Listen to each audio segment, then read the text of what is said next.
휴가 갔다 못 들어온 사람들이 많은가 본데. 오늘은 요약집으로 63페이지 중개보수와 실비부터 하겠습니다.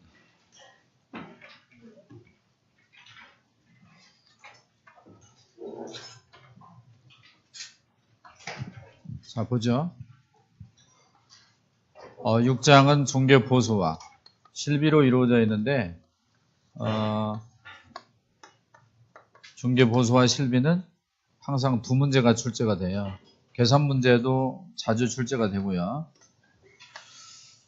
주로 이제 중개보수 쪽에서 시험에 나옵니다. 중개보수는 중개에 대한 대가고 일에 대한 대가다. 그러니까 일을 해주고 대가를 받는 거죠. 다만 성공해야 보수를 받습니다. 성공하지 못하면 보수를 받을 수 없죠. 실비는 비용이죠. 네, 실비부터 말씀드려요. 실비는 두 가지가 있죠. 첫째는 조사비용이라고 하는 거. 이 조사비용을 권리관계 등의 확인에 소요되는 실비라고 그래. 또 하나가 예치비용이라는 게 있죠. 따라해요. 조사비용, 예치비용. 저 뒤로 가면 67페이지가 있어요. 67페이지에 보면 실비가 두 가지가 나오죠.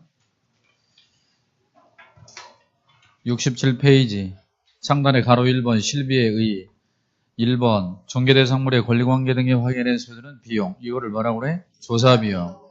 동그라미 2번 계약금 등의 반환 채무 이행에 보장에 소요되는 비용. 이걸 뭐라고 그래? 예치비용. 그런데 저 밑에 큰 동그라미 2번에 가로 1번 실비의 부담자가 있죠. 그 중에 동그라미 1번 권리관계 등의 확인에 소요되는 실비, 즉 조사비용은 누가 부담하느냐? 권리 이전 의뢰인이 부담합니다. 따라서 매도인, 임대인, 전세권, 저당권 설정 의뢰인이 되겠어요. 동그라미 2번에 계약금 등의 반환 채무 이행에 보장에 소요되는 실비의 부담자는 권리를 취득하고자 하는 중개 의뢰인이 부담하죠. 따라서 매수인, 임차인 쪽이 부담을 합니다. 7번 보죠.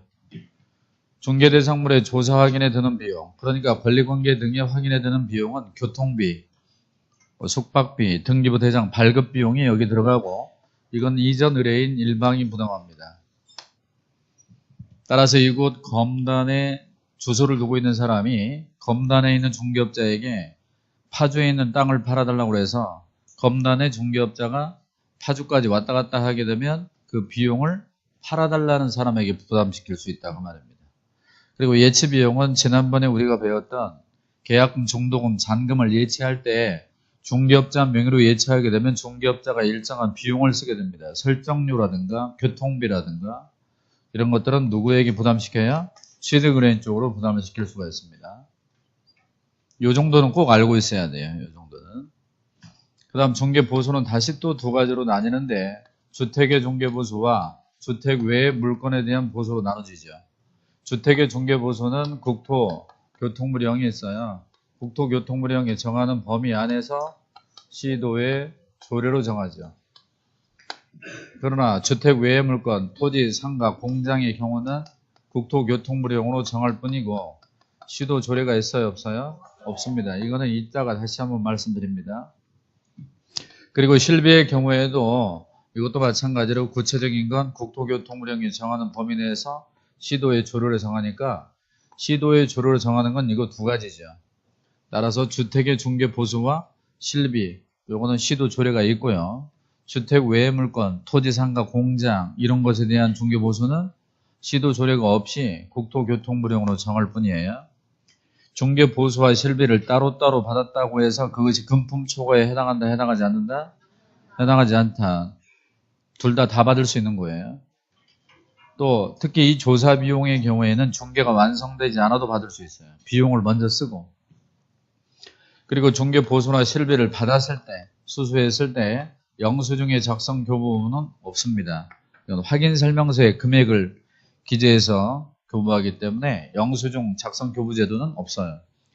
자, 이 정도 하고 앞으로 가서 중개보수 쪽을 보겠습니다. 교재 63페이지. 자, 우선 중개보수 청구권의 발생부터 보죠. 가로 2번입니다. 동그라미 1번. 중개 보수 청구권은 밑줄 쳐요. 중개 계약 체결 시에 발생.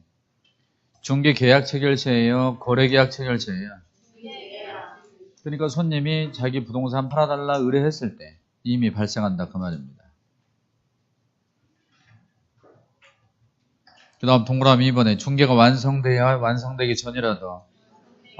전이라도 양도가 가능하고 전부 명령이나 압류의 대상으로 할 수 있어요. 그 다음 가로 2번에 중개보수 청구권의 행사 요건. 행사 요건은 동그라미 1번 거래계약이 체결돼야 되고요. 그리고 인과관계가 있어야 됩니다. 책은 여기까지만 확인해 주겠습니다. 나머지는 칠판에서 소개하겠습니다. 여기 부동산이 있어요. 자, 부동산에 대해서 부동산을 처분하려고 하는 A가 중개업자 갑에게 찾아와 자신의 부동산을 팔아달라 의뢰를 합니다. 처음 만난 사이에요. 4월 1일 날. 그러면 이 화살표를 중개 의뢰라고 하고 다른 말로 중개 계약이라고 하죠. 자, 이렇게 중개 의뢰를 받아 중개 계약이 체결되면 곧바로 중개보수 청구권이 발생합니다. 따라서 거래가 성사되어야 거래가 성사되지 않아도 즉각 청구권이 발생하고요. 그리고 상대방 B를 소개해서 A와 B 간의 거래계약을 체결시킵니다. 이거를 거래계약 체결이라고 그러고 이거를 중개 완성이라고 그래. 이것이 5월 1일 날 이루어졌다 이 말입니다. 그리고 그 계약을 완전히 이행하는 건 7월 1일 날 이행하기로 했어요. 따라서 이날 잔금을 치르고 서류를 넘겨주고 부동산도 넘겨주고 그렇게 하기로 한 거죠. 자, 4월 1일 날 즉시 청구권이 발생하는데 이 중개계약을 체결할 때 보수에 관한 특약을 해야 발생해요? 하지 않아도 발생해요? 하지 않아도 유상임을 명시하지 않아도 청구권은 자동 발생합니다. 그 이유는 이 사람이 상법상 상인의 지위에 있기 때문에 따라서 변호사라든가 회계사라든가 세무사라든가 법무사, 우리 중개사 이런 사람들은 다 상법상 상인이에요. 사업하는 사람이라고요. 그러면 거기다가 일을 맡기면 보수 얘기를 하지 않아도 당연히 보수를 줘야 돼요. 근데 일반인끼리는 보수에 관한 얘기를 해야 돼요. 일반인과 일반인 간에는. 근데 중개업자와 의뢰인 간에는 보수 얘기를 안 해도 보수를 줘야 됩니다. 다음, 이 보수 청구권을 행사하려면 거래가 성사된 이후에 행사할 수 있어요. 그러니까 중개가 완성되어야 돈을 달라고 할 수 있다 그 말입니다. 다만 지금 4월 5일 현재라고 봤을 때 4월 5일 현재 청구권을 갖고 있어 안 갖고 있어? 갖고 있기 때문에 그 청구권을 타인에게 양도할 수 있고 제3채권자가 이 청구권을 압류하거나 가압류의 대상으로 할 수도 있고 또 전부 명령의 대상으로도 삼을 수 있는데 이것은 중개가 완성돼야 돼요. 완성되기 전이라도 할 수 있다. 행사는 완성돼야 돼요. 다음 금방 우리가 인과관계가 있어야 된다고 그랬는데 인과관계는 중개업자 갑의 중개행위와 이 거래계약 간에 원인 결과 관계가 있어야 돼요. 자, 인과관계 판례 3개를 소개할 테니까 들어보세요.